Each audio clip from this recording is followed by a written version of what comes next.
제 아들이 저를 한강에 밀었습니다. 안녕하세요. 저는 이정화입니다.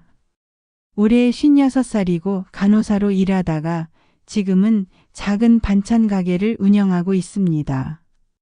남편을 일찍 여의고 아들 하나를 혼자 키워왔습니다. 그런데 그 아들이 저를 죽이려 했습니다.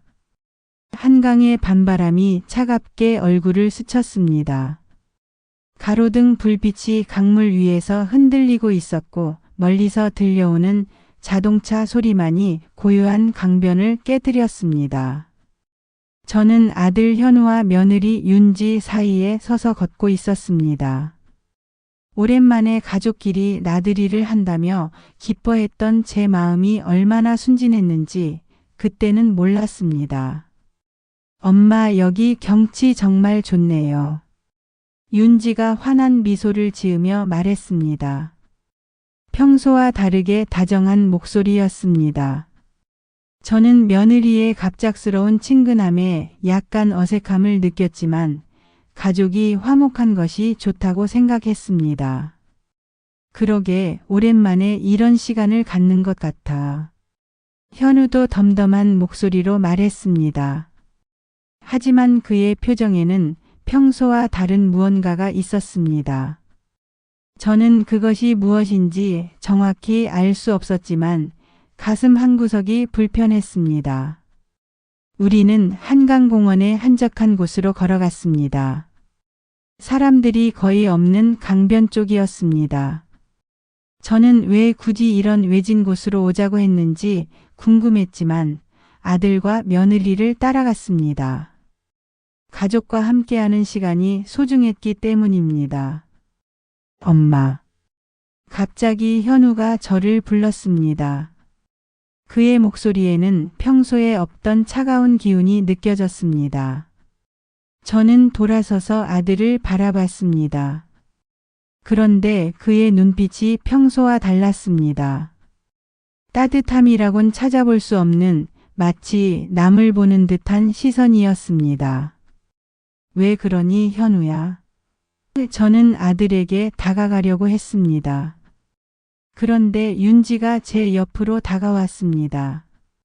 그리고는 갑자기 제 팔을 붙잡았습니다. 힘이 생각보다 셌습니다. 시어머니, 죄송해요. 윤지가 작은 목소리로 말했습니다. 그런데 그녀의 표정은 전혀 미안해 보이지 않았습니다. 오히려 차갑고 결연해 보였습니다. 저는 무언가 잘못되었다는 것을 직감했습니다. 심장이 빠르게 뛰기 시작했고 온몸에 소름이 돋았습니다. 뒤돌아서 도망치려고 했지만 현우가 제 뒤에 서 있었습니다. 그의 얼굴에도 윤지와 같은 차가운 표정이 떠올라 있었습니다. 엄마, 미안해요. 현우가 말했습니다. 그런데 그의 목소리에는 미안함이라곤 전혀 느껴지지 않았습니다. 하지만 우리 인생을 위해서 어쩔 수 없어요. 그 순간 저는 모든 것을 이해했습니다. 왜 갑자기 가족 나들이를 제안했는지, 왜 이런 한적한 곳으로 왔는지, 왜 둘의 태도가 이상했는지. 하지만 이해하고 싶지 않았습니다. 제가 목숨 바쳐 키운 아들이 저를 해치려 한다는 것을 믿고 싶지 않았습니다. 현우야, 무슨 소리야? 엄마가 뭘 잘못했니? 저는 떨리는 목소리로 물었습니다. 아직도 이것이 농담이거나 오해라고 생각하고 싶었습니다. 하지만 현우와 윤지는 대답하지 않았습니다. 대신 둘이 함께 저를 강 쪽으로 밀기 시작했습니다. 저는 필사적으로 저항했습니다. 하지만 둘의 힘을 당해낼 수 없었습니다. 특히 평소 운동을 꾸준히 해온 현우의 힘은 상상 이상이었습니다. 안 돼. 현우야, 제발. 저는 소리쳤습니다. 하지만 아무도 듣지 못했습니다. 이곳은 너무 외진 곳이었습니다. 그리고 늦은 시간이라 사람들이 없었습니다. 순간 저는 물속으로 떨어졌습니다. 차가운 강물이 온몸을 감쌌습니다. 입과 코로 물이 들어왔고 숨을 쉴 수 없었습니다. 물 위로 올라오려고 발버둥쳤지만 옷이 물을 머금어 무거워졌고 몸이 가라앉았습니다. 물 속에서 마지막으로 본 것은 강변에 서서 저를 내려다보는 현우와 윤지의 모습이었습니다. 현우의 눈빛은 여전히 차갑고 무표정했습니다. 제가 얼마나 사랑했던 그 아들의 눈빛이 이렇게 차가울 수 있다는 것을 그때 처음 알았습니다. 의식이 점점 흐려졌습니다. 차가운 강물이 폐를 채웠고 더 이상 버틸 수 없었습니다. 그런데 마지막 순간에 이상한 것이 손에 잡혔습니다. 차가우면서도 단단한 것이었습니다. 본능적으로 그것을 꽉 붙잡았습니다. 그리고 저는 완전히 의식을 잃었습니다. 제가 목숨을 바쳐 키운 아들에게 배신당한 채로 말입니다. 20여 년간 모든 것을 희생해가며 키운 그 아들에게 말입니다. 제가 간호사로 일하며 밤낮 없이 일한 20년이 있었습니다. 저는 27에 현우를 낳았습니다. 남편과 저 모두 너무 기뻤습니다. 하얗고 예쁜 아기였고 울음소리마저 또랑또랑했습니다. 남편은 우리 아들이 장차 큰 인물이 될 거야 라며 기뻐했습니다. 저도 그렇게 믿었습니다. 하지만 행복한 시간은 오래가지 않았습니다. 현우가 5살 되던 해 남편이 갑자기 쓰러졌습니다. 심근경색이었습니다. 병원에 실려갔지만 이미 늦었습니다. 남편은 그렇게 세상을 떠났습니다. 32살에 홀어머니가 된 것입니다. 장례를 치르고 나니 현실이 무겁게 다가왔습니다. 어린 아이를 혼자 키워야 했고 생계도 책임져야 했습니다. 시댁에서는 도움을 주지 않았습니다. 오히려 아들 하나 제대로 못 키운다며 핀잔만 들어야 했습니다. 친정도 형편이 어려워서 별다른 도움을 받을 수 없었습니다. 그래서 저는 간호사 일을 시작했습니다. 결혼하면서 그만뒀던 일이었지만 생계를 위해서는 어쩔 수 없었습니다. 낮에는 병원에서 간호사로 일하고 밤에는 집에서 반찬을 만들어 배달했습니다. 하루에 서너 시간밖에 잠을 자지 못했습니다. 현우는 그런 저를 보며 자랐습니다. 아침 일찍 나가서 밤늦게 들어오는 엄마를 기다리며 혼자 시간을 보냈습니다. 가끔 아이가 엄마 언제 와? 하고 전화할 때면 가슴이 아팠습니다. 하지만 어쩔 수 없었습니다. 돈을 벌지 않으면 살 수 없었습니다. 현우가 초등학교에 들어갔을 때는 더 바빠졌습니다. 아이의 준비물도 챙겨줘야 했고 숙제도 봐줘야 했습니다. 하지만 저는 항상 일에 쫓겨 살았습니다. 밤늦게 집에 들어오면 현우는 이미 잠들어 있었고 아침 일찍 나갈 때도 아이는 아직 자고 있었습니다. 그래도 현우는 착하게 자랐습니다. 다른 집 아이들처럼 떼를 쓰거나 말썽을 부리지 않았습니다. 혼자 밥도 먹고 숙제도 스스로 했습니다. 가끔 학교에서 문제가 생겨도 저에게 말하지 않고 혼자 해결하려고 했습니다. 엄마가 힘드니까 내가 알아서 할게. 초등학교 3학년 때 현우가 한 말입니다. 그때 얼마나 기특하고 고마웠는지 모릅니다. 하지만 동시에 미안했습니다. 다른 집 아이들처럼 충분한 관심과 사랑을 주지 못해서 말입니다. 중학교에 들어가면서 현우는 공부를 정말 열심히 했습니다. 혼자서 계획을 세우고 혼자서 문제집을 사서 풀었습니다. 저는 아이의 공부를 봐줄 시간도 여유도 없었지만 현우는 스스로 알아서 했습니다. 성적도 항상 상위권이었습니다. 엄마, 제가 꼭 엄마를 편하게 해드릴게요. 중학교 2학년 때 현우가 한 말입니다. 시험에서 전교 1등을 했던 날이었습니다.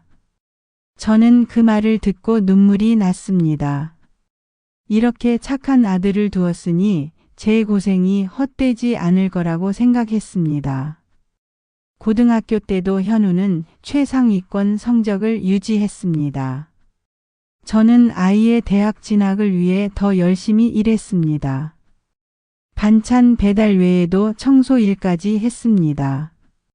몸은 힘들었지만 마음은 뿌듯했습니다. 제 아들이 좋은 대학에 가서 성공할 수 있다면 얼마든지 견딜 수 있었습니다. 드디어 현우가 서울의 명문대학에 합격했습니다. 그날 저는 정말 기뻤습니다. 20년간의 고생이 보상받는 느낌이었습니다. 현우도 기뻐했습니다. 그리고 다시 한번 약속했습니다. 엄마, 이제 정말 엄마를 편하게 해드릴게요. 대학 졸업하고 좋은 직장에 들어가서 엄마한테 용돈도 드리고 좋은 데서 살게 해드릴게요. 저는 그 말을 믿었습니다. 제가 키운 아들이니까 분명 그렇게 할 거라고 믿었습니다. 대학교 4년 동안도 저는 열심히 일했습니다. 현우의 등록금과 생활비를 대기 위해서였습니다. 현우는 가끔 집에 와서 엄마 고생 많이 하시네요. 조금만 더 참아주세요 라고 말했습니다. 저는 그런 아들이 기특했습니다. 마침내 현우가 대학을 졸업했습니다. 그리고 외국계 대기업에 취직했습니다.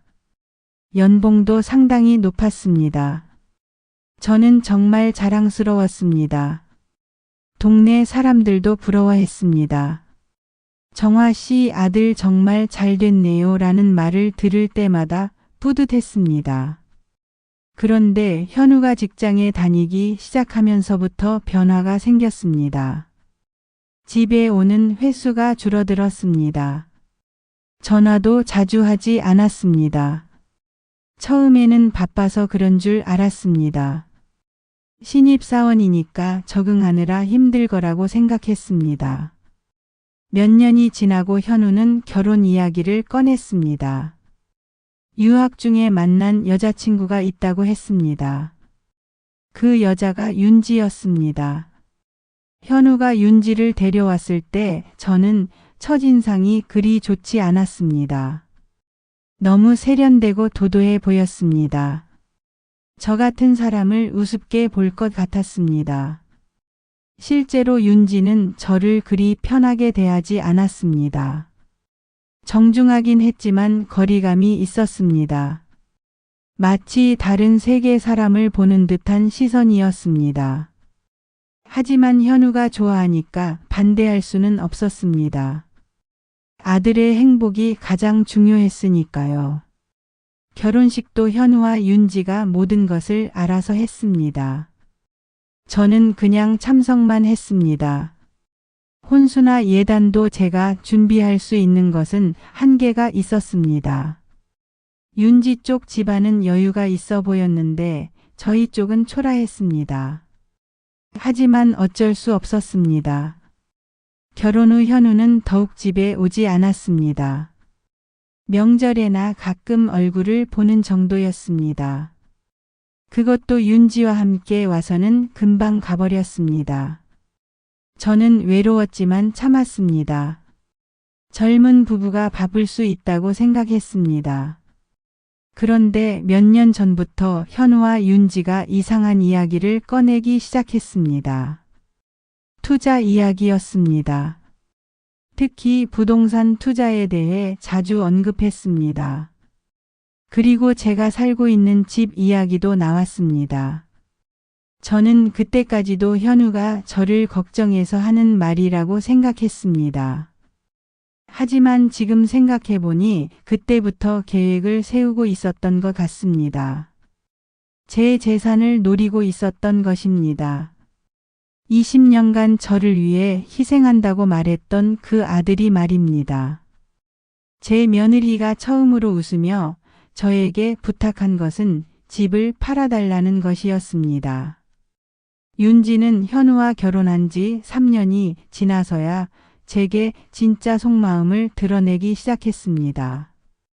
처음에는 정중하면서도 거리감 있는 태도를 유지했지만 시간이 지나면서 점점 변해갔습니다. 특히 제가 살고 있는 집에 대해 관심을 보이기 시작했습니다. 저희 집은 남편이 생전에 장만한 소중한 곳이었습니다. 비록 크지는 않았지만 서울 변두리의 단독주택으로 남편과 함께 꾸린 유일한 보금자리였습니다. 현우를 키우며 수많은 추억이 담긴 공간이기도 했습니다. 남편이 직접 심은 감나무도 있고 현우가 어릴 때 뛰어놀던 마당도 있었습니다. 시어머니, 요즘 부동산 시세 아세요? 어느 일요일 오후 윤지가 갑자기 이런 말을 꺼냈습니다. 현우와 함께 집에 온 지 얼마 되지 않아서였습니다. 저는 갑작스러운 질문에 당황했습니다. 부동산 시세요? 왜 갑자기 그런 걸 물어보는 거예요? 저는 조심스럽게 물었습니다. 뭔가 불안한 예감이 들었습니다. 아, 그냥 궁금해서요. 이 동네가 요즘 재개발 얘기도 나온다던데 집값이 많이 올랐을 것 같아서요. 윤지는 태연하게 대답했습니다. 하지만 그녀의 눈빛에는 다른 의도가 숨어 있는 것 같았습니다. 현우도 거들었습니다. 엄마, 우리도 부동산에 관심이 있어서 그래요. 요즘 투자를 좀 해볼까 하거든요. 투자라는 말을 듣는 순간 저는 더욱 경계심이 들었습니다. 젊은 부부가 투자에 관심을 갖는 것은 자연스러운 일이지만 왜 하필 제 집 얘기부터 꺼내는지 이해할 수 없었습니다. 투자요? 무슨 투자를 하려는 건가요? 저는 신중하게 물었습니다. 강남 쪽 아파트 투자를 생각하고 있어요. 윤지가 말했습니다. 요즘 강남 아파트가 정말 많이 올라서요. 지금 사두면 몇 년 후에 큰 돈을 벌 수 있을 것 같아요. 강남 아파트는 비쌀 텐데 돈은 어떻게 마련할 건가요? 저는 이미 답을 알고 있는 듯한 기분이었지만 일부러 물어봤습니다. 현우와 윤지가 서로 눈을 마주쳤습니다. 그리고 윤지가 먼저 입을 열었습니다. 사실은요, 시어머니께 부탁드리고 싶은 게 있어서요. 윤지의 목소리가 갑자기 다정해졌습니다. 평소와는 전혀 다른 톤이었습니다. 시어머니께서 이 집을 팔아주시면 그 돈으로 강남 아파트 투자를 할 수 있을 것 같아요. 저는 귀를 의심했습니다. 며느리가 시어머니에게 집을 팔라고 요구하는 것을 처음 들어봤기 때문입니다. 더구나 그렇게 당당하게 말하는 것도 놀라웠습니다. 집을 팔라고요? 저는 다시 한번 물었습니다. 제대로 들은 게 맞는지 확인하고 싶었습니다. 현우가 나섰습니다. 엄마, 그냥 듣기만 해보세요. 우리 계획을 설명해 드릴게요. 그들의 계획은 이랬습니다. 제 집을 팔면 약 4억 원 정도 받을 수 있을 것이고 그 돈으로 강남 아파트를 사면 몇 년 안에 2배 이상 오를 것이라는 이야기였습니다. 그렇게 되면 8억 원이 되고 그중 절반은 제게 드리고 나머지는 자신들이 갖겠다는 것이었습니다.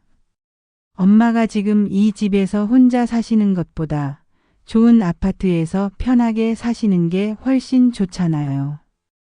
윤지가 덧붙였습니다. 게다가 돈도 2배로 불려드릴 수 있고요. 저는 그들의 말을 들으며 점점 화가 났습니다. 하지만 겉으로는 표현하지 않으려고 노력했습니다. 아직은 대화로 해결할 수 있을 것 같았기 때문입니다. 현우야, 윤지야. 이 집은 너희 아버지가 평생 고생해서 마련한 집이야. 저는 차분하게 말했습니다. 그리고 우리 가족의 추억이 담긴 소중한 곳이기도 하고. 하지만 엄마, 집은 살기 위한 거잖아요. 투자 수단으로도 활용할 수 있는 거고요. 현우가 말했습니다. 그의 목소리에는 예전 같은 따뜻함이 없었습니다. 게다가 시어머니 혼자서 이렇게 큰 집에 사시는 것도 비효율적이에요. 윤지도 거들었습니다. 관리도 힘드시고 외로우시기도 할 텐데요. 저는 그들이 제 마음을 전혀 이해하지 못한다는 것을 깨달았습니다. 이 집이 단순히 부동산이 아니라 제 인생 전부라는 것을 모르고 있었습니다. 남편과의 추억, 현우와의 추억, 그리고 혼자서도 꿋꿋하게 살아온 세월이 모두 이 집에 담겨 있었습니다. 안 돼요. 저는 단호하게 말했습니다. 이 집은 절대 팔 수 없어요. 현우의 표정이 순간 굳어졌습니다. 윤지도 마찬가지였습니다. 그들은 제가 쉽게 동의할 줄 알았던 것 같았습니다. 엄마 왜요? 이유라도 들어보세요. 현우가 조금 짜증스러운 목소리로 말했습니다. 이유가 뭐가 필요해? 내 집인데 내가 팔고 싶지 않다는데. 저도 목소리를 높였습니다. 더 이상 참을 수 없었습니다. 시어머니, 조금 더 생각해 보세요. 윤지가 다시 다정한 목소리로 말했습니다. 정말 좋은 기회거든요. 이런 기회는 흔하지 않아요. 난 투자 같은 거 관심 없어요. 그냥 이 집에서 조용히 살고 싶어요. 저는 확고하게 말했습니다. 그날 현우와 윤지는 더 이상 말하지 않고 집을 나갔습니다. 하지만 그들의 표정에서 포기하지 않았다는 것을 알 수 있었습니다. 특히 윤지의 눈빛이 차가워진 것이 기억에 남았습니다. 그 후로 현우의 태도가 확연히 달라졌습니다. 전화도 자주 받지 않았고 집에도 거의 오지 않았습니다. 가끔 와도 예전처럼 따뜻하지 않았습니다. 마치 남처럼 대하는 느낌이었습니다. 저는 그런 현우를 보며 마음이 아팠습니다. 제가 키운 아들이 집 때문에 이렇게 달라질 줄 몰랐습니다. 하지만 집을 팔 생각은 없었습니다. 이 집은 제게 너무 소중한 곳이었기 때문입니다. 몇 달이 지나고 현우와 윤지는 다시 같은 요구를 했습니다. 이번에는 더 구체적인 계획을 가지고 왔습니다. 어떤 아파트를 사겠다는 것까지 정해놨었습니다. 엄마, 우리가 다 알아봤어요. 정말 좋은 물건이에요. 현우가 부동산 자료를 보여주며 말했습니다. 1년만 기다리시면 정말 큰 돈을 벌 수 있어요. 하지만 저는 여전히 거절했습니다. 그리고 그 순간부터 현우와 윤지의 눈빛이 완전히 차가워졌습니다. 특히 윤지는 더 이상 시어머니라고 부르지도 않았습니다. 저는 그때부터 뭔가 잘못되었다는 것을 느꼈습니다. 하지만 설마 제 아들이 저를 해칠 것이라고는 생각하지 못했습니다. 단순히 서운해하는 정도일 거라고 생각했습니다. 하지만 제 판단은 틀렸습니다. 그들은 이미 다른 계획을 세우고 있었던 것입니다. 제 며느리가 마지막으로 다정하게 웃으며 한 말은 한강에 가자는 것이었습니다. 집을 팔라는 요구를 거절한 후 몇 달 동안 현우와 윤지는 저를 완전히 무시했습니다. 전화도 받지 않았고 명절에도 오지 않았습니다. 저는 그런 상황이 괴로웠지만 어쩔 수 없다고 생각했습니다. 시간이 지나면 아들이 다시 돌아올 거라고 믿었습니다. 그런데 지난달 갑자기 윤지에게서 전화가 왔습니다. 몇 달 만에 처음 받는 며느리의 전화였습니다. 저는 반가우면서도 조금 의외였습니다. 시어머니 안녕하세요. 윤지의 목소리는 예전처럼 다정했습니다. 마치 그동안 서먹했던 일이 없었던 것처럼 말했습니다. 윤지구나. 그동안 연락이 없어서 걱정했어. 저는 조심스럽게 말했습니다. 혹시 또 집 이야기를 꺼낼까봐 불안했습니다. 죄송해요, 시어머니. 저희가 너무 바빴어요. 현우 오빠도 회사 일로 스트레스를 많이 받고 있거든요. 윤지가 말했습니다. 그래서 가족끼리 시간을 좀 보내면 좋을 것 같아서 연락드렸어요. 가족 시간이라는 말에 저는 마음이 따뜻해졌습니다. 아직 완전히 관계가 끝난 것은 아니라는 생각이 들었습니다. 며느리가 먼저 화해의 손길을 내민 것 같아서 고마웠습니다. 그래, 좋은 생각이야. 우리 오랜만에 함께 시간을 보내자. 저는 기뻐하며 말했습니다. 그럼 이번 주말에 어떠세요? 날씨도 좋고 한강공원에 가서 산책이나 할까 해서요. 윤지가 제안했습니다. 요즘 스트레스도 많으신 것 같고 바람도 쐴 겸해서요. 한강공원이라는 말에 저는 조금 망설였습니다. 굳이 멀리 나가지 않고 집 근처에서 만나도 될 텐데 왜 한강까지 가자고 하는지 이해할 수 없었습니다.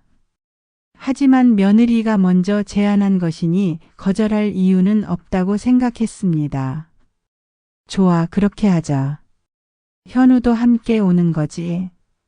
저는 물었습니다. 네, 물론이죠. 현우 오빠도 시어머니 보고 싶어 했어요.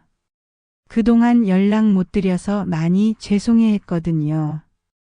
윤지가 말했습니다. 저는 그 말을 듣고 마음이 놓였습니다. 현우가 저를 그리워했다니 역시 제 아들이었습니다. 아무리 서운한 일이 있어도 피는 물보다 진하다는 말이 맞는 것 같았습니다. 그래, 알았어. 그럼 언제 만날까? 저는 기대감을 감추지 못하며 물었습니다. 이번 토요일 저녁 어때요? 해 질 무렵에 가면 경치도 예쁘고 좋을 것 같아요. 윤지가 말했습니다. 저는 저녁 시간이 조금 이상하다고 생각했습니다. 보통 가족끼리 나들이를 한다면 낮에 하는 것이 일반적이니까요. 하지만 현우가 직장인이라 낮에는 시간이 없을 수도 있다고 생각했습니다. 좋아, 그렇게 하자. 어디서 만날까? 저는 물었습니다. 저희가 차로 모시러 갈게요. 집 앞에서 기다리고 계시면 돼요. 윤지가 말했습니다. 6시쯤 갈게요. 그렇게 토요일 만남이 정해졌습니다. 저는 며칠 동안 무엇을 입고 갈지, 뭘 준비할지 고민했습니다. 오랜만에 아들과 며느리를 만나는 자리라서 실수하고 싶지 않았습니다. 토요일이 되었습니다. 저는 평소보다 일찍 일어나서 준비했습니다. 깔끔한 옷을 입고 머리도 단정하게 정리했습니다. 그리고 아들이 좋아하는 과자도 몇 개 챙겼습니다. 6시 정각에 현우와 윤지가 왔습니다. 현우의 차였습니다. 저는 기뻐하며 차에 탔습니다. 정말 오랜만에 보는 아들이었습니다. 현우야, 그동안 어떻게 지냈니? 저는 반가워하며 물었습니다. 네, 엄마. 잘 지냈어요. 현우가 대답했습니다. 하지만 목소리에 예전 같은 따뜻함은 없었습니다. 조금 어색한 느낌이었습니다. 시어머니, 오늘 정말 좋은 날씨네요. 윤지가 뒤에서 말했습니다. 저는 조수석에 앉았고 윤지는 뒷자리에 있었습니다. 그러게 정말 오랜만에 나들이 하는 것 같아. 저는 기뻐하며 말했습니다. 차 안의 분위기는 생각보다 어색했습니다. 현우는 운전에만 집중하고 있었고 윤지도 별 말을 하지 않았습니다. 저만 혼자 이런저런 이야기를 했습니다. 하지만 둘의 반응이 시큰둥해서 점점 말이 줄어들었습니다. 한강공원에 도착했을 때는 해가 지기 시작할 무렵이었습니다. 공원에는 사람들이 꽤 있었지만 현우와 윤지는 사람이 많은 곳을 피해서 한적한 쪽으로 걸어갔습니다. 여기 경치 정말 좋네요. 윤지가 말했습니다. 하지만 그녀의 표정은 경치를 즐기는 사람 같지 않았습니다. 뭔가 긴장한 것 같았습니다. 그러게 오랜만에 이런 시간을 갖는 것 같아. 저는 말했습니다. 하지만 마음 한구석이 불편했습니다. 뭔가 어색한 기운이 계속 느껴졌습니다. 우리는 강변 쪽으로 계속 걸었습니다. 점점 사람이 적어졌습니다. 가로등도 드물어서 조금씩 어두워지기 시작했습니다. 저는 왜 굳이 이런 한적한 곳으로 오는지 궁금했습니다. 현우야, 여기 너무 어두운 것 같은데 다른 데로 갈까? 저는 제안했습니다. 괜찮아요, 엄마. 조금만 더 가요. 현우가 말했습니다. 그런데 그의 목소리가 평소와 달랐습니다. 뭔가 결심한 듯한 톤이었습니다. 그때 저는 뒤에서 걸어오던 윤지가 갑자기 제 팔을 붙잡는 것을 느꼈습니다. 생각보다 힘이 셌습니다. 저는 깜짝 놀라서 돌아봤습니다. 윤지야, 왜 그래? 저는 물었습니다. 윤지의 얼굴이 평소와 전혀 달랐습니다. 차갑고 단단한 표정이었습니다.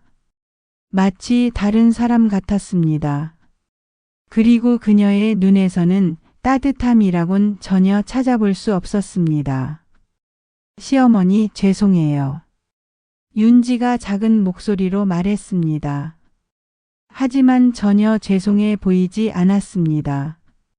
그때 저는 앞에 서 있던 현우가 천천히 돌아서는 것을 봤습니다. 그의 얼굴도 윤지와 똑같이 차가웠습니다. 제가 알던 그 따뜻한 아들의 얼굴이 아니었습니다. 순간 모든 것을 깨달았습니다. 이것은 가족 나들이가 아니었습니다. 함정이었습니다. 처음부터 계획된 일이었습니다. 저를 이 외진 곳으로 데려온 이유가 있었던 것입니다. 현우야, 무슨 일이야? 저는 떨리는 목소리로 물었습니다. 아직도 믿고 싶지 않았습니다. 하지만 현우는 대답하지 않았습니다.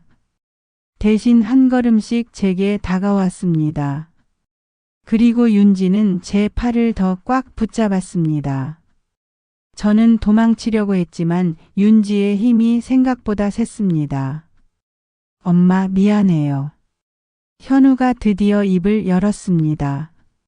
하지만 우리 인생을 위해서 어쩔 수 없어요. 그 순간 저는 완전히 이해했습니다.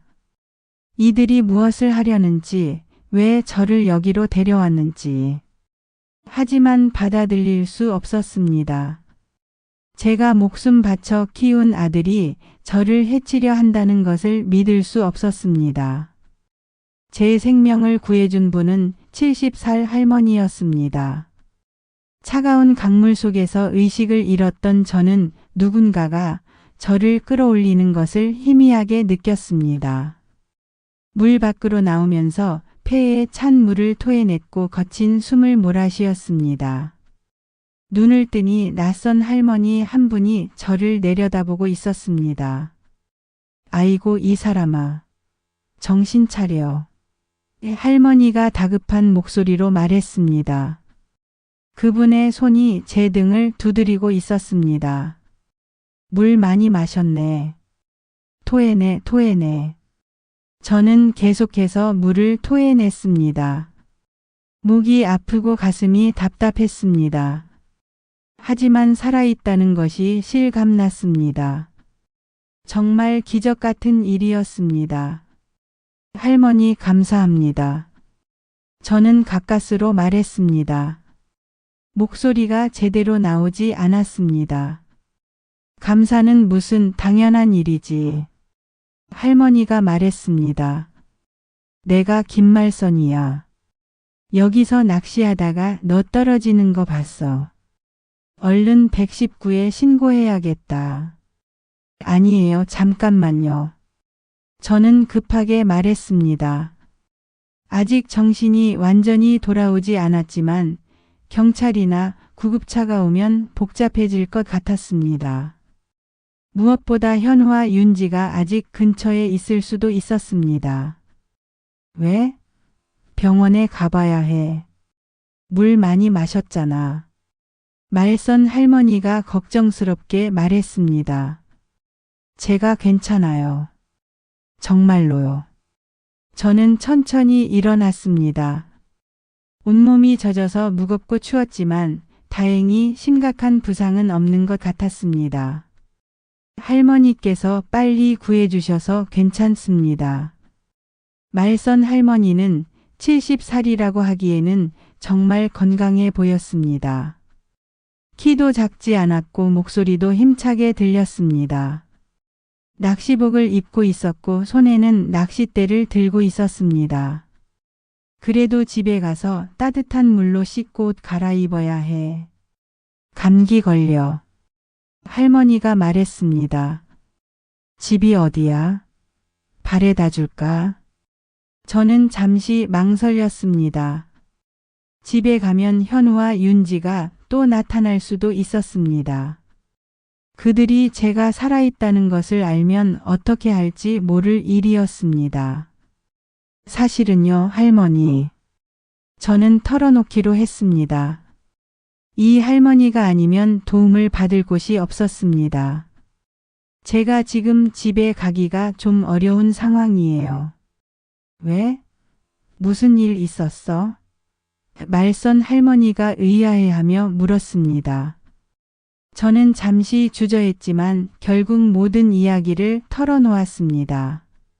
현우와 윤지가 저를 강에 밀어넣었다는 것, 집을 팔라고 요구했던 것, 그리고 지금 집에 가면 위험할 수도 있다는 것까지 모든 것을 말했습니다.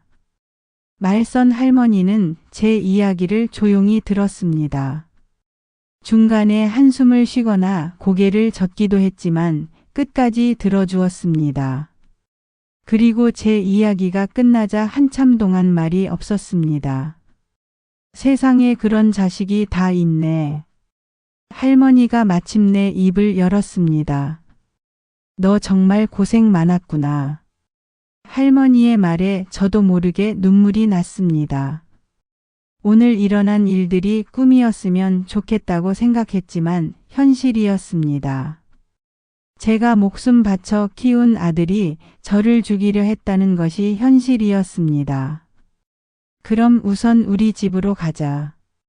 말선 할머니가 말했습니다. 여기서 이러고 있으면 안 되겠어. 감기 걸린다. 할머니 댁으로 가도 될까요? 폐가 되는 건 아닐까요? 저는 조심스럽게 물었습니다. 무슨 폐야? 나 혼자 사는데 뭐. 할머니가 손을 저었습니다. 어려울 때 서로 도와야지. 가자 가자. 할머니는 낚시 도구를 정리하고 저를 데려갔습니다. 할머니 집은 한강에서 그리 멀지 않은 곳에 있는 작은 연립주택이었습니다. 오래된 집이었지만 깔끔하게 정리되어 있었습니다. 자, 들어와. 할머니가 문을 열어주었습니다. 먼저 따뜻한 물로 씻어. 내가 입을 옷 찾아줄게. 저는 할머니의 배려에 감사하며 샤워를 했습니다. 따뜻한 물이 몸에 닿으니 조금씩 정신이 돌아왔습니다. 그리고 오늘 있었던 일들을 차근차근 정리해 봤습니다. 현우와 윤지는 분명히 저를 죽이려고 했습니다. 그런데 제가 살아서 돌아가면 어떻게 될까요? 그들이 다시 시도할 수도 있었습니다. 아니면 다른 방법을 사용할 수도 있었습니다. 샤워를 마치고 나오니 할머니가 옷을 준비해 놓았습니다. 할머니 옷이라서 조금 컸지만 따뜻했습니다. 그리고 거실에는 뜨거운 차가 준비되어 있었습니다. 차 마셔. 몸 좀 녹여. 할머니가 말했습니다. 할머니 정말 감사합니다. 저는 진심으로 말했습니다. 할머니가 아니었으면 정말 큰일 날 뻔했어요. 됐어. 그런 말 하지 마. 할머니가 손을 흔들었습니다. 근데 너 정말 어떻게 할 거야? 집에는 언제 들어갈 거고? 저는 그 질문에 대답할 수 없었습니다. 정말 어떻게 해야 할지 모르겠었습니다. 경찰에 신고해야 할까요? 하지만 증거가 있을까요?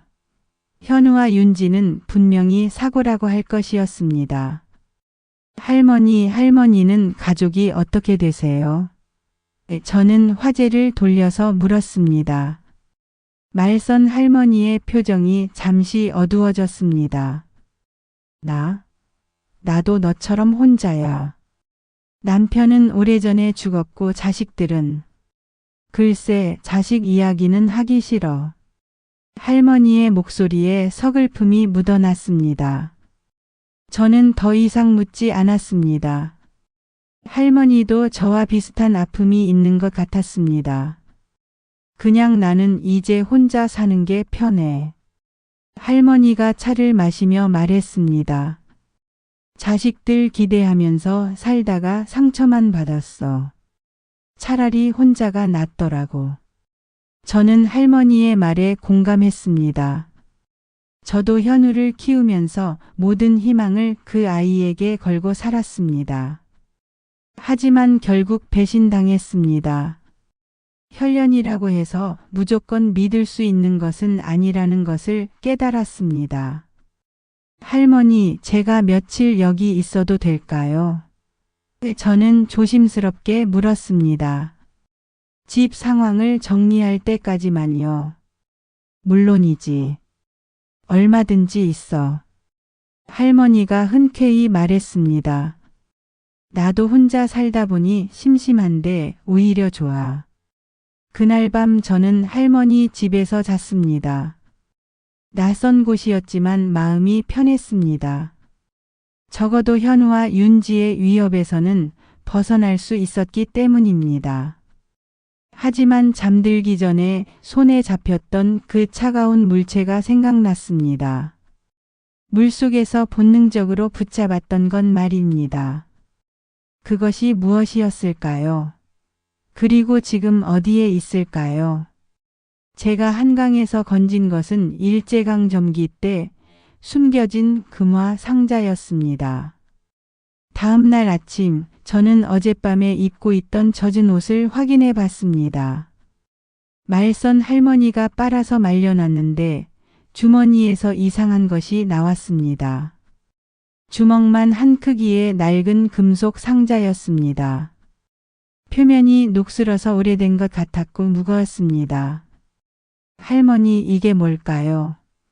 저는 상자를 들고 할머니에게 보여드렸습니다. 그게 뭐야? 말선 할머니가 안경을 쓰고 자세히 봤습니다.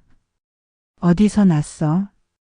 어젯밤에 강물에서 제가 붙잡고 있던 것 같아요. 의식을 잃기 직전에 손에 잡혔거든요. 저는 설명했습니다. 강바닥에 있던 거구나. 열어봐. 할머니가 말했습니다. 상자는 잠금 장치가 있었지만 녹이 슬어서 쉽게 열렸습니다. 안에는 놀라운 것들이 들어 있었습니다. 작은 금화 몇 개와 오래된 종이들이 있었습니다. 금화는 일본어가 적혀 있었고 종이들은 한자와 일본어로 쓰여져 있었습니다. 어머, 이거 일제강점기 때 것 같은데? 할머니가 놀라며 말했습니다. 이 금화들 진짜 금인 것 같아. 무겁네. 저도 그 말을 만져봤습니다. 정말 무겁고 차가웠습니다. 그리고 오래된 것 같은데도 광택이 있었습니다. 진짜 금인 것 같았습니다. 이 종이들은 뭘까요? 저는 종이들을 조심스럽게 펼쳐봤습니다. 한자가 많아서 읽기 어려웠지만 몇 개의 단어는 알 수 있었습니다. 이건 옛날 문서 같은데 전문가에게 보여줘야겠어. 할머니가 말했습니다. 혹시 중요한 역사 자료일 수도 있고 금화들도 가치가 있을 거야. 저는 상자를 다시 닫았습니다. 이상한 우연이었습니다. 현우와 윤지 때문에 죽을 뻔했는데 대신 이런 보물을 발견했다니요. 마치 하늘이 저에게 새로운 기회를 주는 것 같았습니다. 할머니, 저 오늘 집에 가봐야 할 것 같아요. 저는 말했습니다. 왜? 위험하다고 했잖아. 할머니가 걱정했습니다. 그냥 집에 가만히 있을 수는 없잖아요. 그리고 현우와 윤지가 어떤 반응을 보이는지도 봐야 하고요. 저는 설명했습니다. 혹시 모르니까 이 상자는 여기 두고 갈게요. 조심해. 뭔가 이상하면 바로 여기로 와. 할머니가 당부했습니다. 저는 말선 할머니 집에서 상자를 맡기고 집으로 돌아갔습니다. 집 앞에서 잠시 망설였습니다. 혹시 현우와 윤지가 있을까 봐 걱정됐기 때문입니다. 하지만 결국 용기를 내서 문을 열었습니다. 집은 어젯밤 제가 나갔을 때와 똑같았습니다. 아무도 없었습니다. 저는 옷을 갈아입고 차분하게 생각해 봤습니다. 어떻게 해야 할까요? 그때 집 전화가 울렸습니다. 발신자를 보니 현우였습니다. 저는 잠시 망설이다가 전화를 받았습니다. 엄마? 현우의 목소리였습니다. 놀란 것 같았습니다. 응, 현우야. 저는 최대한 평정심을 유지하며 말했습니다. 엄마, 어젯밤에 갑자기 사라지셔서 깜짝 놀랐어요. 어디 계셨어요? 현우가 물었습니다. 마치 정말 걱정했다는 듯한 목소리였습니다. 저는 현우의 연기에 놀랐습니다. 어젯밤에 저를 강에 밀어넣은 사람이 맞나요? 이렇게 태어날 수 있다니요. 산책하다가 늦어져서 근처에서 하룻밤 잤어. 저는 거짓말을 했습니다.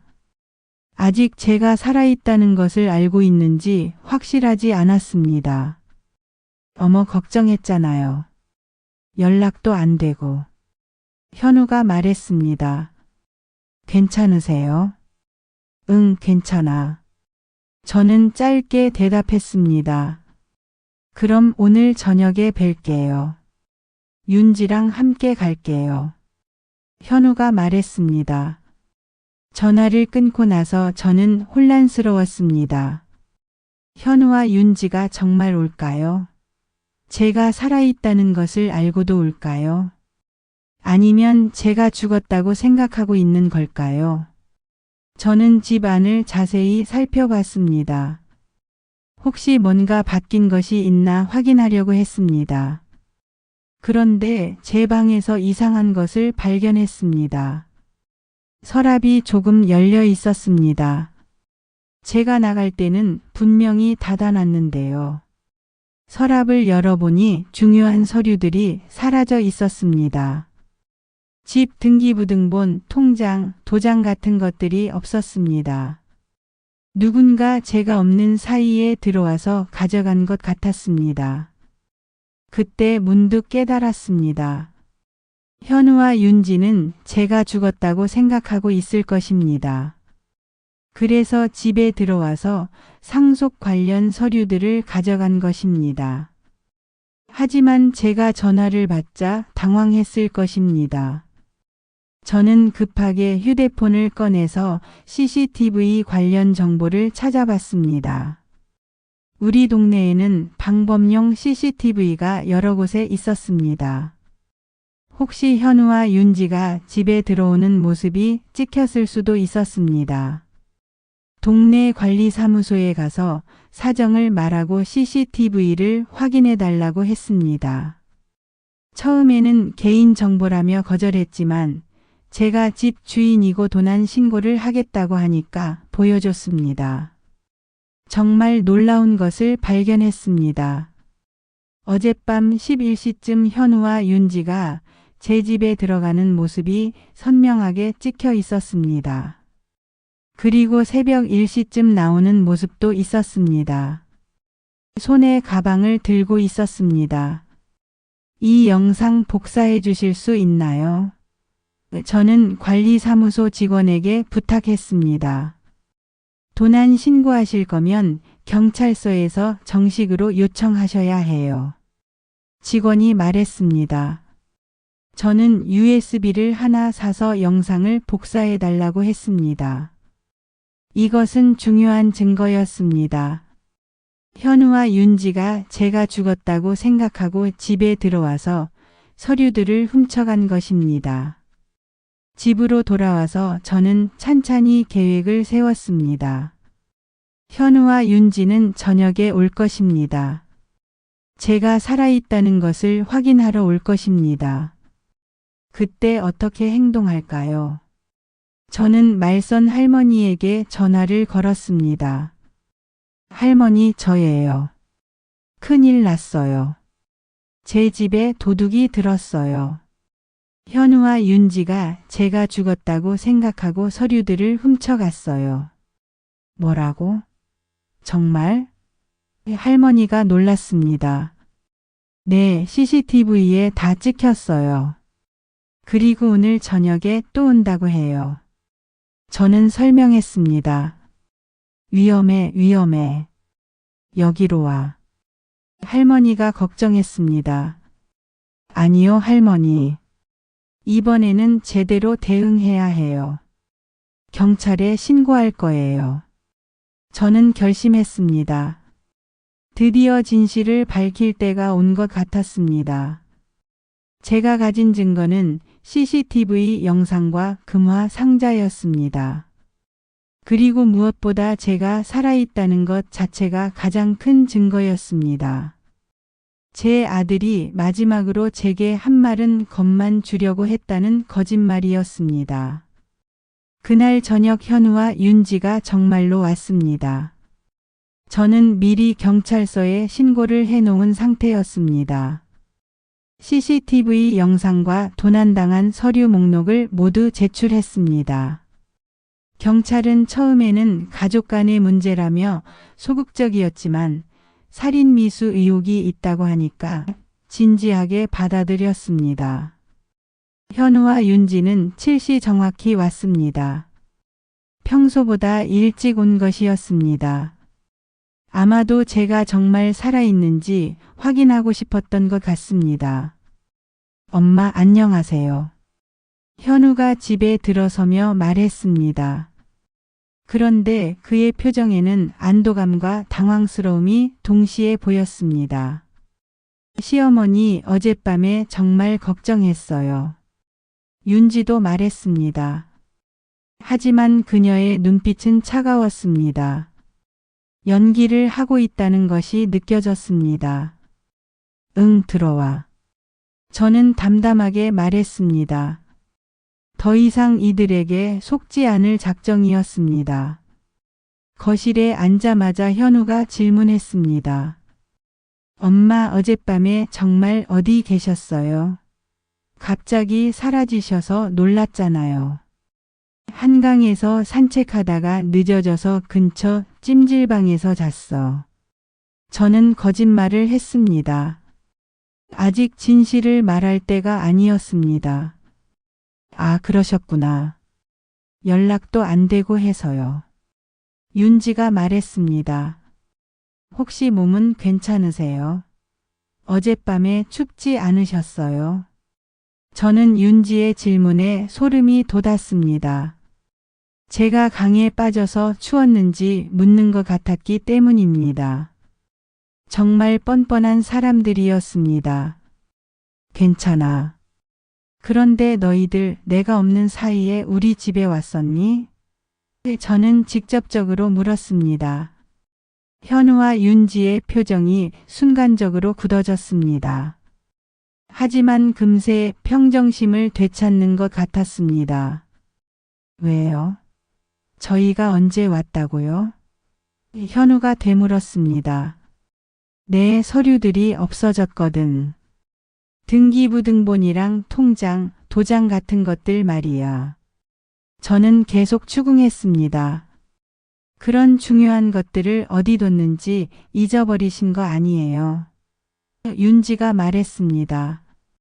나이 드시면 깜빡하는 일이 많잖아요. 저는 윤지의 말에 화가 났습니다. 제가 치매 걸린 노인 취급을 하고 있었습니다. 하지만 참았습니다. 곧 경찰이 올 예정이었기 때문입니다. 나는 분명히 서랍에 넣어뒀는데 없어. 너희들이 가져갔지? 저는 계속 물었습니다. 엄마, 왜 그런 의심을 하세요? 저희가 왜 그런 걸 가져가겠어요? 현우가 억울하다는 듯이 말했습니다. 집이 필요해서 그런 거 아니야? 강남 아파트 사려고 말이야. 저는 핵심을 찔렀습니다. 현우와 윤지가 서로 눈을 마주쳤습니다. 그들 사이에 무언의 대화가 오가는 것 같았습니다. 그리고 현우가 입을 열었습니다. 엄마, 사실은 할 말이 있어요. 현우가 말했습니다. 그의 목소리가 갑자기 진지해졌습니다. 뭔데? 저는 물었습니다. 엄마가 혼자서 이렇게 큰 집에 사시는 게 걱정돼요. 관리도 힘드시고 외로우시기도 할 테고. 현우가 말했습니다. 그래서 저희랑 함께 살면 어떨까 해서요. 함께 산다고? 저는 의외였습니다. 네, 엄마 집을 팔고 저희가 좋은 아파트를 하나 사서 같이 살면 좋을 것 같아요. 윤지가 거들었습니다. 결국 같은 이야기였습니다. 집을 팔라는 것이었습니다. 하지만 이번에는 함께 살자는 달콤한 제안으로 포장했습니다. 싫어. 저는 단호하게 말했습니다. 내 집 팔 생각 없어. 현우의 표정이 서서히 변했습니다. 지금까지 보여줬던 가식적인 미소가 사라졌습니다. 대신 차가운 표정이 나타났습니다. 엄마, 왜 그렇게 고집부리세요? 현우가 말했습니다.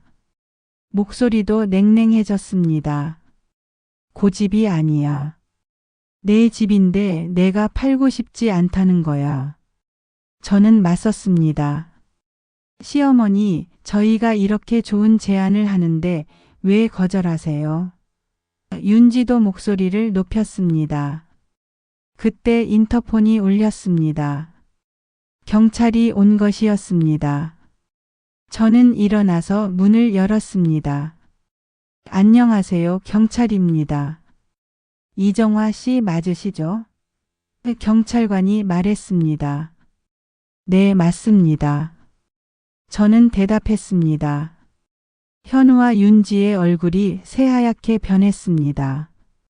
경찰이 왜 왔는지 이해한 것 같았습니다. 신고건으로 왔습니다. 잠시 조사 좀 하겠습니다. 경찰관이 집 안으로 들어왔습니다. 엄마, 이게 무슨 일이에요? 현우가 떨리는 목소리로 물었습니다. 도둑이 들어서 신고했어. 너희들이 내 서류 훔쳐간 거 말이야. 저는 말했습니다. 경찰관이 CCTV 영상을 보여줬습니다. 현우와 윤지가 제 집에 들어가는 모습이 선명하게 나와 있었습니다. 두 사람의 얼굴이 완전히 굳어졌습니다. 이분들이 어젯밤에 댁에 왔던 분들 맞나요? 경찰관이 물었습니다. 네, 제 아들하고 며느리예요. 저는 대답했습니다. 그럼 이분들이 서류를 가져간 건가요? 경찰관이 현우와 윤지를 바라봤습니다. 현우가 가방에서 서류들을 꺼냈습니다. 제 등기부등본과 통장, 도장이 모두 들어 있었습니다. 저희는 그냥 엄마가 걱정돼서 중요한 서류들을 보관해 드리려고 한 거예요. 현우가 변명했습니다. 허락받고 가져간 건가요? 경찰관이 물었습니다. 그게 엄마가 계시지 않아서. 윤지가 말을 더듬었습니다. 경찰관이 저에게 물었습니다. 그럼 허락하지 않으신 거네요. 네, 전혀 모르는 일이에요. 도둑 맞은 줄 알았어요. 저는 명확하게 말했습니다. 그때 저는 결정적인 폭탄을 터뜨렸습니다. 그리고 이 사람들이 어젯밤에 저를 한강에 밀어 넣었어요. 살인 미수예요. 경찰관의 표정이 심각해졌습니다. 현우와 윤지는 완전히 패닉 상태가 되었습니다. 뭔 소리예요, 엄마? 현우가 소리쳤습니다. 우리가 언제 그랬다고요? 어젯밤에 한강에서 나를 물에 밀어 넣었잖아. 다행히 지나가던 분이 구해줘서 살았지만 저는 차분하게 말했습니다. 그런 일 없었어요. 저희는 엄마랑 산책만 했다고요. 윤지가 부인했습니다. 하지만 경찰관은 이미 상황을 파악했습니다. 도난 사건과 살인 미수 의혹이 동시에 제기된 것이었습니다. 일단 서에 가서 정식 조사를 받으셔야겠습니다. 경찰관이 현우와 윤지에게 말했습니다. 현우가 마지막으로 저에게 말했습니다. 엄마, 저희는 정말 겁만 주려고 했던 거예요. 엄마를 해칠 생각은 없었어요. 하지만 그 말 자체가 자백이었습니다. 겁을 줬다는 것은 실제로 무언가를 했다는 뜻이었으니까요. 그럼 인정하는 거네요. 경찰관이 물었습니다. 현우는 더 이상 말할 수 없었습니다. 스스로 함정에 빠진 것이었습니다. 그렇게 현우와 윤지는 경찰서로 끌려갔습니다. 저는 드디어 진실을 말할 수 있었습니다. 20여 년간 키운 아들에게 배신당했지만 더 이상 당하고만 있지는 않겠다고 결심했습니다. 제가 법정에서 마지막으로 현우를 본 날 그는 12년형을 선고받았습니다. 재판은 6개월간 계속됐습니다. 현우와 윤지는 계속해서 무죄를 주장했습니다. 단순히 겁을 주려고 했을 뿐이고 실제로 해칠 의도는 없었다고 말했습니다. 하지만 증거는 명확했습니다. CCTV 영상에는 두 사람이 저를 강 쪽으로 끌고 가는 모습이 찍혀 있었습니다. 한강공원 곳곳에 있는 방범 카메라들이 모든 것을 기록하고 있었던 것입니다. 또한 제 몸에 있던 멍 자국들도 중요한 증거가 되었습니다. 가장 결정적인 것은 말선 할머니의 증언이었습니다. 할머니는 제가 물에서 나왔을 때의 상태를 정확히 기억하고 있었습니다. 의식을 잃었다가 깨어났을 때 한 말들, 몸의 상태, 모든 것이 생생한 증언이 되었습니다. 피고인들은 계획적으로 피해자를 외진 곳으로 유인했고 실제로 강에 밀어넣어 생명을 위험에 빠뜨렸습니다. 검사가 최후 변론에서 말했습니다. 이는 명백한 살인 미수입니다. 현우의 변호사는 끝까지 가족 간의 단순한 다툼이 과장된 것이라고 주장했습니다. 하지만 판사는 받아들이지 않았습니다. 피고인 이현우는 살인 미수로 12년, 피고인 박윤지는 동조범으로 8년을 선고합니다. 판사가 판결을 읽어 내려갔습니다. 그 순간 현우가 저를 바라봤습니다. 그의 눈에는 원망이 가득했습니다. 마치 제가 잘못한 것처럼 보는 시선이었습니다. 하지만 저는 더 이상 그런 시선에 흔들리지 않았습니다. 재판이 끝나고 나서 저는 홀가분했습니다. 드디어 모든 것이 정리되었기 때문입니다. 그동안 짓눌렸던 마음이 한결 가벼워졌습니다. 말선 할머니는 재판 내내 저를 도와주었습니다. 증인으로 법정에 서는 것도 쉽지 않았을 텐데 흔쾌히 도와줬습니다. 이제 됐다, 정화야. 이제 새로운 인생을 살아. 재판이 끝난 후 할머니가 말했습니다. 그런데 정말 새로운 인생을 시작하게 해준 것은 그 금화 상자였습니다. 전문가에게 감정을 받아보니 정말 놀라운 결과가 나왔습니다. 이 금화들은 일제강 점기에 제작된 진짜 금화입니다.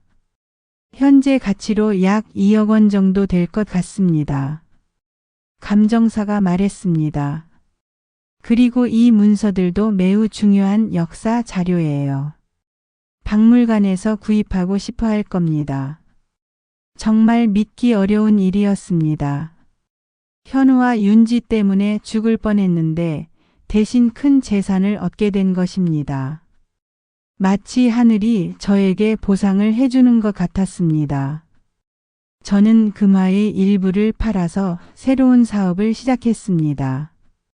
제가 오래 운영해온 반찬 가게를 크게 확장한 것입니다. 말선 할머니와 함께 하는 사업이었습니다. 할머니, 저와 함께 반찬 가게 해보실래요? 저는 제안했습니다. 나는 늙어서 뭘 할 수 있겠어. 할머니가 겸손하게 말했습니다. 할머니는 요리 정말 잘하시잖아요. 그리고 저 혼자서는 외로워요. 저는 진심으로 말했습니다. 그렇게 저희는 함께 정선반찬이라는 가게를 열었습니다. 정화와 말선의 이름을 딴 것이었습니다. 할머니는 정말 요리 실력이 뛰어났습니다. 특히 전통 방식으로 만드는 김치와 장아찌는 정말 맛있었습니다. 가게는 예상보다 훨씬 잘 됐습니다. 입소문이 나면서 멀리서도 사람들이 찾아왔습니다. 특히 할머니가 만드는 음식들은 정말 인기가 좋았습니다. 정화야, 우리가 이렇게 잘할 줄 누가 알았겠어. 할머니가 기뻐하며 말했습니다. 할머니 덕분이에요. 할머니가 아니었으면 저는 지금도 혼자 울고 있었을 거예요. 저는 감사한 마음으로 말했습니다. 정말 그랬습니다.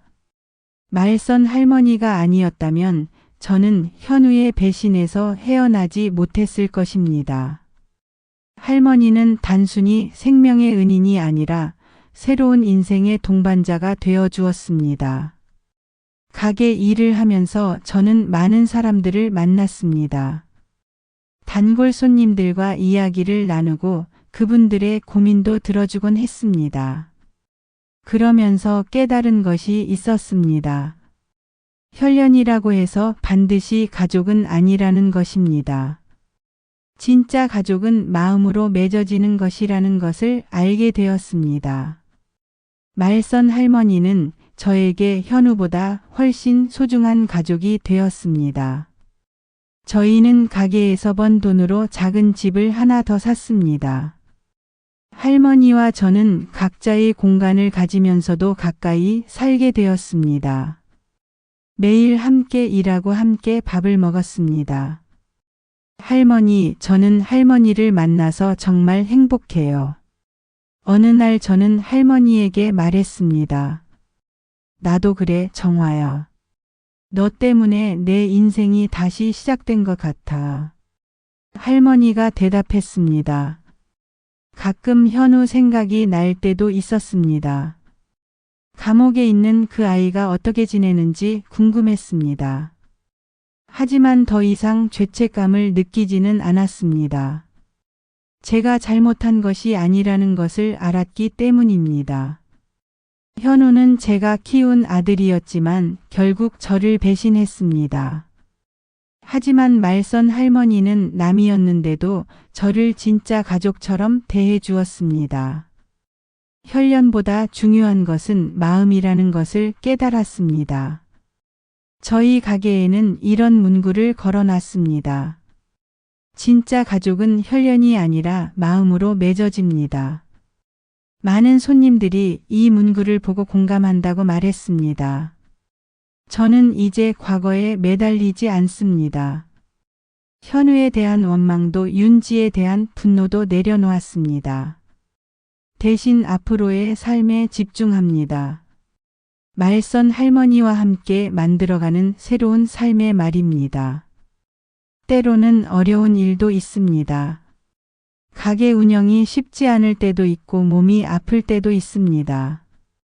하지만 할머니가 있어서 견딜 수 있습니다.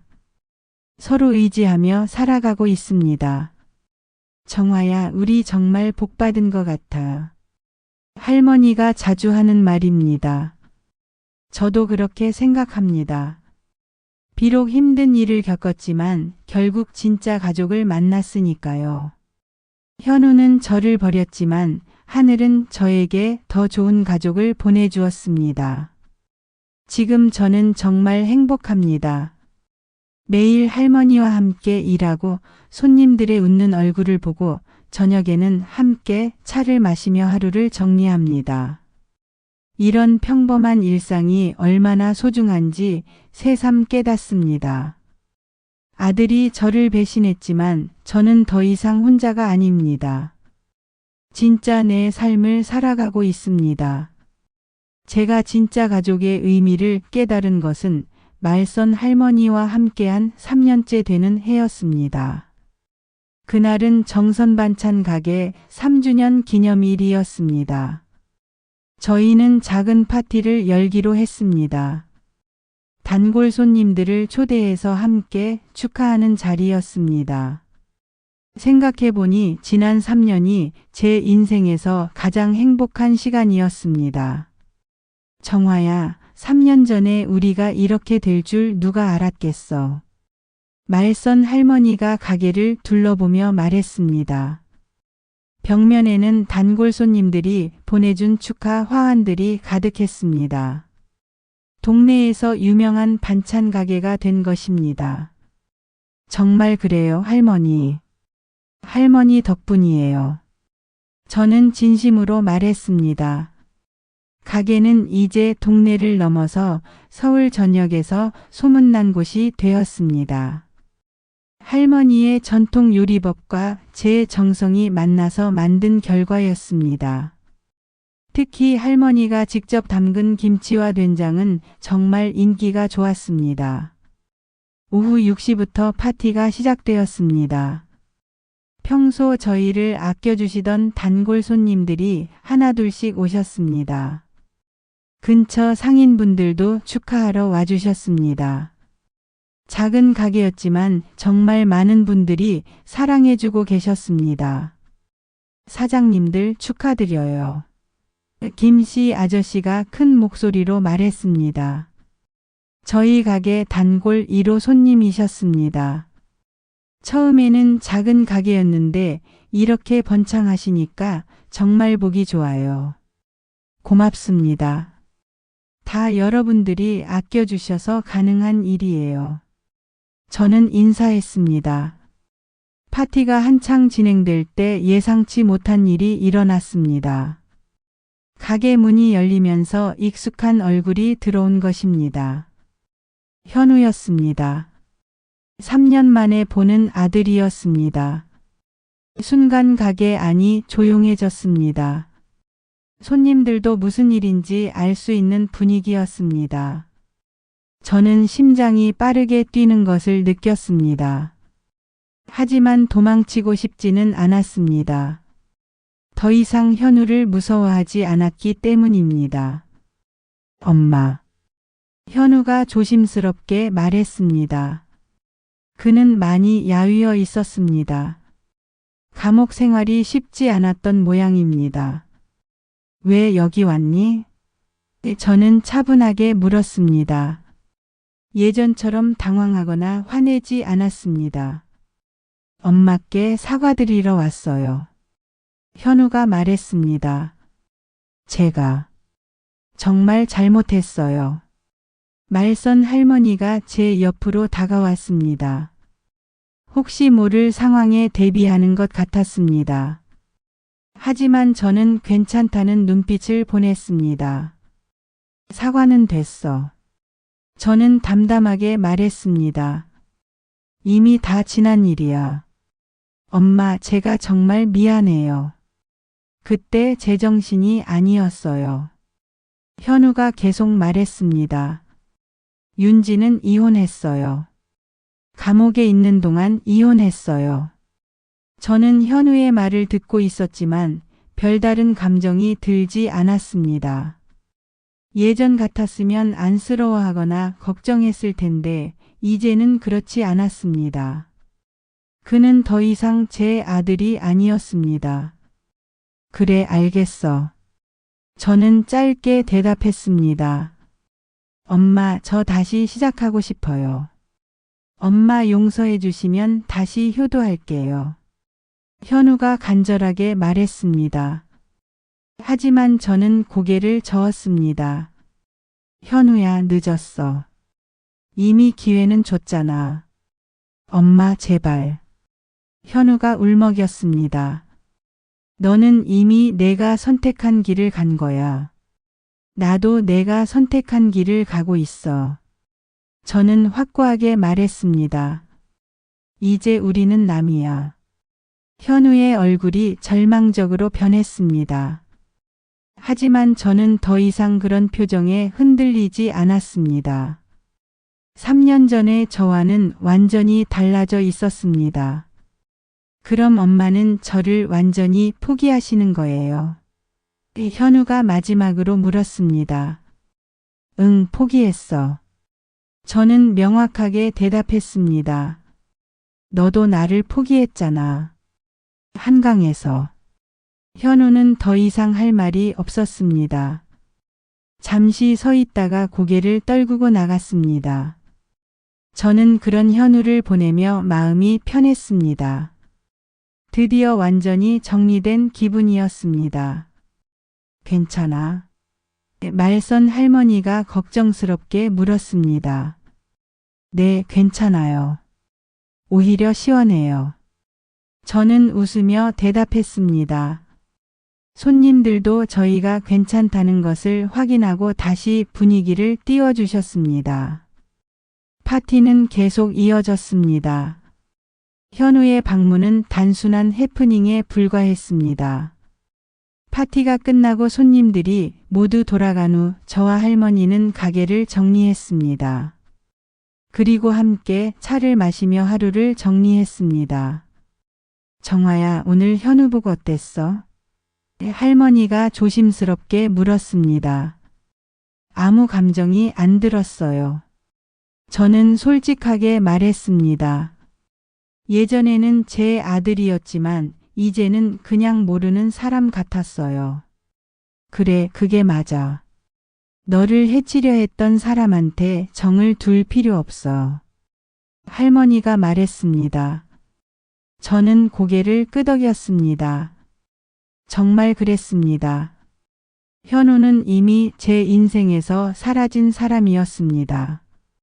대신 말선 할머니가 제 진짜 가족이 되어 주었습니다. 할머니가 없었으면 저는 어떻게 됐을까요? 저는 문득 궁금해서 물었습니다. 뭔 소리야? 너는 원래 강한 사람이었어. 내가 없어도 잘 이겨냈을 거야.